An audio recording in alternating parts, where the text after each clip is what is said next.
ನಮಸ್ಕಾರ. ನಮಸ್ಕಾರ sir. Sir ಇಷ್ಟೆಲ್ಲ ಜಾತ್ರೆ ನಡೆಸತ್ತಾರೆ, ಇಷ್ಟೆಲ್ಲ ಸ್ಪೋರ್ಟ್ಸ್ ಅವು ಸತ್ ಅನ್ಸತ್ತಾರೆ ಅನ್ನದಾಸೋರಿ. ಮತ್ತು ಇದು ಗುಡಿಯ ವೈಶಿಷ್ಟ್ಯತೆ ಏನ್ರಿ? ಮತ್ತು ಒಂದೆರಡು ಮಾತು ಜನರಿಗೆ ತಿಳಿಸ್ಕೊಡ್ರಿ. ಅಂದ್ರೆ ಈ ದೇವಸ್ಥಾನದ ಇತಿಹಾಸ ಬಹಳ ಪುರಾತನ ಕಾಲದ ದೇವಸ್ಥಾನ ಅದ್ರಿ.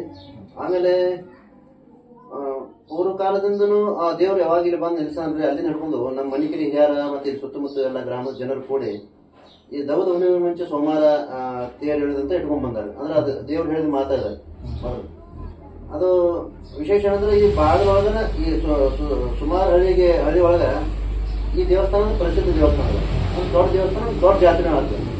ಆಮೇಲೆ ನೂರಾರು ಹಳ್ಳಿ ಒಳಗ ಮಣಿದೇವ್ರಂತೆ ಬರ್ತಾರೆ. ಅಂದ್ರೆ ಅವ್ರು ಮಣಿದೇವ್ರಂತೆ ಬರ್ತಾರೆ. ಅವರೆಲ್ಲ ಬರೋದು ಹೋಗೋದು ಮಾಡ್ತಾರೆ. ಮತ್ತು ಅವರಿಗೆ ದೇವ್ರ ಧ್ಯಾನ ಮಾಡೋದಾಗ್ಲಿ ಅಥವಾ ದೇವರಿಗೆ ಪೂಜೆ ಪುನಸ್ಕಾರ ಮಾಡೋದಾಗ್ಲಿ, ಆಮೇಲೆ ಅವರು ಏನು ಸಂಕಲ್ಪ ಮಾಡ್ತಾರೋ ಆ ಸಂಕಲ್ಪ ಈಡೇರಿಸ್ತಕ್ಕಂಥ ಶಕ್ತಿ, ಆ ಕರ್ತೃ ಶಕ್ತಿ ಅದು ನಮ್ಮ ಶಿವನಲ್ಲಿದ್ದಾರೆ, ಅಂದ್ರೆ ಪರಮಾತ್ಮನಲ್ಲಿದ್ದಾರೆ. ಅಂದ್ರೆ ಇದು ಶಿವನ ವಾಸಸ್ಥಾನ ರೀ. ಶಿವನ ಬಂದು ಇಲ್ಲಿ ನಿಲ್ಸಿದ. ಅದರಿಂದ ಒಂದು ಈ ಸ್ಥಳದ ಮಹಿಮೆನ ಒಂದು ಬಹಳ ಅಪಾರವಾದ ಮಹಿಮೆ ಇದೆ, ಬಹಳ ಶಕ್ತಿ ಇದೆ. ಯಾರು ಶ್ರದ್ಧೆಯಿಂದ, ಯಾರು ಭಕ್ತಿಯಿಂದ ಮಾತಲಿಂಗನ ಪೂಜೆ ಮಾಡ್ತಾರ, ಯಾರು ಧ್ಯಾನ ಮಾಡ್ತಾರ, ಅವ್ರಿಗೆ ಯಾವುದೋ ತರದಿಂದ ಏನು ಕೊರತಿಲ್ಲ.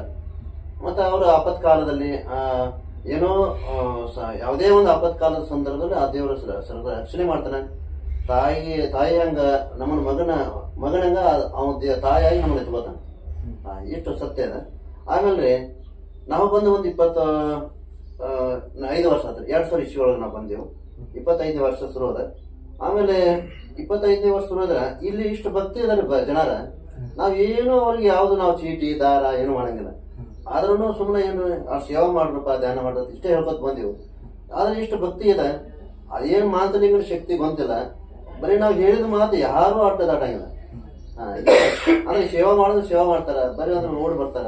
ಎಲ್ಲಾರು ನಿಂತು ಬಹಳ ಪ್ರೀತಿಯಿಂದ, ಬಹಳ ಹುಮ್ಮಸದಿಂದ ಸೇವಾ ಮಾಡಿ ಈ ಮಠವನ್ನು ಕಟ್ಟಿ ಬೆಳೆಸಲಿಕ್ಕೆ ಕಾರಣ ಅಂದ್ರ ಎಲ್ಲ ಮಾತಲಿಂಗನ ಭಕ್ತರ ಕಾರಣ. ಮತ್ತು ಇನ್ನು ಅನೇಕ ರಾಜಕೀಯವರು, ಯಾವುದೇ ನಮ್ಮ ಬಾಲಚಂದ್ರ ಜಾರಕಿಹೊಳಿ ಆಗಿರ್ಬೋದು, ಸತೀಶ್ ಜಾರಕಿಹೊಳಿ ಆಗಿರ್ಬೋದು, ಮತ್ತೆ ಅನೇಕ ಜನ ಅಂದ್ರೆ ಸುರೇಶ್ ಇವರು ಇದ್ದಾರೆ, ನಮ್ಮ MP ಅವರು ಇದ್ದಾರೆ. ಯಾರು ಅಂಗಡಿ ಅವರು, ಆಮೇಲೆ ಈರಣ್ಣ ಕಡಾಡಿ ಅವರು, ಮತ್ತೆ ಇನ್ನು ಅನೇಕ ಜನ ಹಿಂಗೆಲ್ಲಾ ರಾಜಕೀಯ ಮುಖಂಡರು ಇಲ್ಲಿ ಬಂದು ಹೋಗ್ತಾರೆ. ಮತ್ತೆ ಎಲ್ಲಾ ರಾಜಕೀಯ ಮುಖಂಡರು ನಮ್ಗೆ ಸಹಾಯ ಸಹಕಾರ ನೀಡ್ತಾ ಇದ್ದಾರೆ. ಅದರಲ್ಲಿ ಹೆಚ್ಚಿನ ಸಹಾಯ ಸಹಕಾರ ಅಂದ್ರೆ ನಮ್ಮ ಭಾಗದ MLA ಅವರು ಇಲ್ಲದಾರಲ್ರಿ, ಜಾರಕಿಹೊಳಿ ಬಾಲಚಂದ್ರ ಜಾರಕಿಹೊಳಿ ಅವರು ಬಹಳ ನಮ್ಮ ಮಠಕ್ಕೆ ಸುಮಾರು ಒಂದು 2-3 ಕೋಟಿ ರೂಪಾಯಿ ಕೆಲಸವನ್ನು ಅವ್ರು ಮಾಡಿಕೊಟ್ಟಾರೆ. ಅಂದ್ರೆ ಭಕ್ತರಿಗೆ ಅನುಕೂಲ ಆಗಲಿ ಅಲ್ಲ ಅಂತ. ಈ ನಿಟ್ಟಿನಲ್ಲಿ ಪ್ರತಿ ವರ್ಷ ಜಾತ್ರೆ ಮೊದಲ ನಮ್ದೇನಂತೂ ಒಂದು ದಿವಸ ತೇರು ಹೇಳ್ಕೊಂಡು ಹೋಗಿದ್ರು, ಒಂದೇ ದಿವಸ ಕಾರ್ಯಕ್ರಮ ಇರ್ತದ್ದು. ಆದ್ರೆ ನಾವು ಬಂದ ಬಳಿಕ ಈಗ 10 ವರ್ಷ ಆಯ್ತು ಪ್ರವಚನಗಳು ಇಟ್ಕೊಂಡು ಬಂದಿದ್ರು ಜಾತ್ರೆ ಒಳಗೆ. ಆಮೇಲೆ ಇನ್ನೇನು ಇಲ್ಲಿ ಎಲ್ಲಾ ಜನರು ಮತ್ತ ನಮ್ಮ ಈ ಅಂಗಡಿ ಕಾರ್ ಇರ್ತಾರ, ಅವರೆಲ್ಲ ಏನ್ ಅನ್ನಕತ್ತಾರ, ನಾವು ಜನ ಬಹಳ ಬರ್ತಾರ ಅಂತಾರ. ಅದಕ್ಕೆ ಇದ ಜನನ ಒಂದ್ 2-3 ದಿವಸ ಬಂದು ಹೋಗಿ ಮಾಡ್ರಿ, ನಮ್ಗೆ ವ್ಯಾಪಾರಗಳನ್ನ ಮಾಡ್ಲಿಕ್ಕೆ ಆಗ್ಲಿ ಅಥವಾ ದರ್ಶನ ಮಾಡ್ಕೊಳಕ ನಮ್ಗೆ ಅನುಕೂಲ ಆಗ್ತದ, ಬಹಳ ನುಗ್ಗುಲ ಆಗತ್ತ ಒಂದೇ ದಿವಸನಾಗ ಅಂತ ಭಕ್ತರು ಮತ್ತೆ ಅಂಗಡಿ ಕಾರ್ಮಿಕರಾಗಂದ್ರೆ. ಈಗ 2 ವರ್ಷ ಆದ್ರಿ, ಹೋದ ವರ್ಷದಿಂದ ಈ ವರ್ಷ 2 ವರ್ಷ ಆಯ್ತ್ರಿ.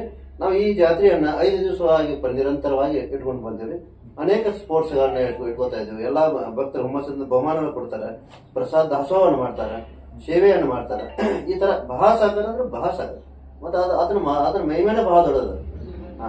ಪರಮಾತ್ಮನ ಮಹಿಮೆ, ಮಹಾಂತಲಿಂಗನ ಮಹಿಮೆ ಎಷ್ಟು ಹೊರದ್ರೂ ಕಮ್ಮಿ ಇದೆ. ಆಮೇಲೆ ಗೋಶಾಲೆ ಇದೆ. ಗೋಶಾಲೆಗೆ ನಮ್ಗ ಜಾರಕಿಹೊಳಿ ಬಾಲಚಂದ್ರ ಜಾರಕಿಹೊಳಿ ಅವರು ಗೋಶಾಲೆಗೆ 5 ಎಕರೆ ಜಾಗವನ್ನು ಕೊಟ್ಟಿದ್ದಾರೆ. ಅಲ್ಲಿ ಗೋಶಾಲೆಗೆ ಒಂದು ಇನ್ನು ನಿರ್ಮಾಣ ಆಗೋದು. ಎಲ್ಲ ಭೂಮಿ ಸಮತಟ್ಟು ಮಾಡಿ ಅಲ್ಲಿ ಗೋಗಳು ಎಲ್ಲ ಆಹಾರವನ್ನು ಅಲ್ಲಿಂದ ಬರ್ತದೆ.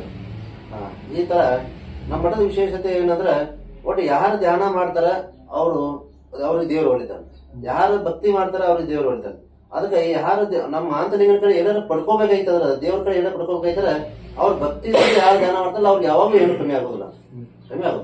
ಆಮೇಲೆ ಇಹದ ಸುಖ ಸಂತೋಷಗಳನ್ನು ಸಿಗ್ತಾವೆ, ಮತ್ತೆ ನಮ್ಮ ಆತ್ಮೋದ್ಧಾರ ಆಗ್ತದ, ಅಂದ್ರೆ ಪರದ ಸುಖ ಸಂತೋಷಗಳನ್ನು ಸಿಗ್ತಾವ. ಆಮೇಲೆ ನಾವು ನೋಡ್ರಿ 4ನೇ ಸಾಲಿ ಕಲ್ತವ್ರು, ಬರೀ 4ನೇ ಕ್ಲಾಸ್ ಸಾಲಿ ಕಲ್ತವ್ರು. ಆದ್ರೂ ಆ ಮಾಂತಲಿಂಗನ ಧ್ಯಾನ ಏನ್ ಮಾಡ್ಕೋತ ಕುಂತವಲ್ರಿ ನಾವು ಸ್ವಲ್ಪ ಬಂದ್ ಬಳಕ ಅಥವಾ ಮನಿ ಒಳಗಿದ್ದಾರು ನಾವು ಧ್ಯಾನ ಮಾಡಿದ್ರಿ.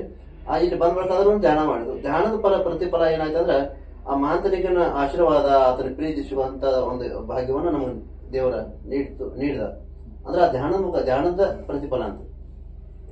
ಹಂಗ ಯಾರ ಭಕ್ತರ ಈ ಕ್ಷೇತ್ರದಿಂದ, ಮಣ್ಣಿಕೇರಿ ಕ್ಷೇತ್ರದಿಂದ, ಮಹಾಂತಲಿಂಗನ ಆಶೀರ್ವಾದದಿಂದ ಏನಾರು ಪಡ್ಕೋಬೇಕಾಗಿತ್ತಂದ್ರ ಒಟ್ಟಿನಲ್ಲಿ ನೋಡ್ರಿ, ಸೇವಾ ಮಾಡ್ಬೇಕು, ಪ್ರೀತಿಯಿಂದ ಭಕ್ತಿಯಿಂದ ಸೇವಾ ಮಾಡ್ಬೇಕು. ಆಮೇಲೆ ಧ್ಯಾನ ಮಾಡ್ಬೇಕು, ಒಂದು 5 ನಿಮಿಷ 10 ನಿಮಿಷ ಧ್ಯಾನ ಮಾಡ್ಬೇಕು. ಅದಕ್ಕಾಗಿ ನಾವು ಎಂತ ಜೀವನದ ಒತ್ತಡದಲ್ಲಿ, ಎಷ್ಟೇ ಒತ್ತಡಗಳಿರಲಿ ಜೀವನದಲ್ಲಿ, ಆದ್ರೆ ಆ ಒತ್ತಡಗಳೆಲ್ಲ ಅದೇ ಆರಾಮವಾಗಿ ನಾವು ನೀಗಿಸ್ಬೇಕಂದ್ರೆ ಧ್ಯಾನ ಮಾಡ್ಬೇಕು. ಅದಾಗ ನಮ್ಮ ಮನುಷ್ಯನ ಒತ್ತಡ ಇರ್ತದೆ. ನಮ್ಮ ಮನಸ್ಸ ಧ್ಯಾನ ಮಾಡ್ತಿದ್ರೆ ಸ್ವಚ್ಛ ಆಗ್ತದೆ, ನಮ್ಮ ಮನಸ್ಸ ಸದ್ಗುಣಗಳು ಬರಿತಾ ಆಗ್ತದೆ. ಆ ಸದ್ಗುಣಗಳು ಬರಿತಾ ಆಗೋದ್ರಿಂದ ಮತ್ತೆ ಸದ್ಗುಣಗಳು ಬರಿತಾ ಆಗೋದ್ರಿಂದ ಸ್ವಚ್ಛ ಆಗೋದ್ರಿಂದ ಏನಾಗ್ತದೆ ಅಂದ್ರೆ ನಾವು ಆರಾಮ್ ನೆಮ್ಮದಿಯಾಗಿ ನಾವು ಜೀವನಕ್ಕೆ ಕಾಲಧಾರಣ ಮಾಡಬಹುದು. ಹೀಗದ ಮತ್ತೆ ನಮ್ಮ ಮನಸ್ಸನ್ನ ಕಲುಷಿತವಾಗಿತ್ತಂದ್ರೆ, ನಮ್ಮ ಹೃದಯನೇ ಕಲುಷಿತವಾಗಿತ್ತಂದ್ರೆ, ನಾವು ಎಷ್ಟೇ ಸಿರಿ ಸಂಪತ್ತವನ್ನು ಗಳಿಸಿದ್ರು ಅದೇನಾಗ್ತದ, ಅದು ನಮ್ಮ ಸುಖವನ್ನು ನೀಡಾಗಿಲ್ಲ, ಶಾಂತಿಯನ್ನು ನೀಡಾಗಿಲ್ಲ, ನೆಮ್ಮದಿಯನ್ನು ನೀಡಾಗಿಲ್ಲ. ಹಿಂಗದ. ಅದಕ್ಕಾಗಿ ಎಲ್ಲಾ ಭಕ್ತರು ಅಥವಾ ಎಲ್ಲಾ ಭಕ್ತರಷ್ಟೇ ಅಲ್ಲದೆ ಎಲ್ಲಾ ಜನ ಸಾಮಾನ್ಯರು ಆ ಪರಮಾತ್ಮನ ಕುರಿತ ಧ್ಯಾನವನ್ನು ಮಾಡಬೇಕು. ಬಹಳ ಶ್ರೇಷ್ಠವಾದಂತಹ ಜನ್ಮದ ಈ ಜನ್ಮದಲ್ಲಿ ಅವನು ಧ್ಯಾನ ಮಾಡಿದ್ರೆ ನಮ್ಮ ಆತ್ಮೋದ್ಧಾರ ಆಗ್ತದೆ. ಆ ನಿಟ್ಟಿನಲ್ಲಿ ಎಲ್ಲರೂ ಧ್ಯಾನ ಮಾಡ್ರಿ. ಧ್ಯಾನದ ಪ್ರತಿಫಲವನ್ನ ಆ ಭಗವಂತನ ಕಡೆ ಪಡ್ಕೊರಂತ ಹೇಳಿ 1-2 ಮಾತುಗಳನ್ನ ಆ ಭಗವಂತನ ಪಾದಕ ಅರ್ಪಿಸಿ ವಿರಾಮ ಬಿಡೋನು. ಎಲ್ಲರಿಗೂ ಶರಣು ಶರಣಾರ್ಥಿ.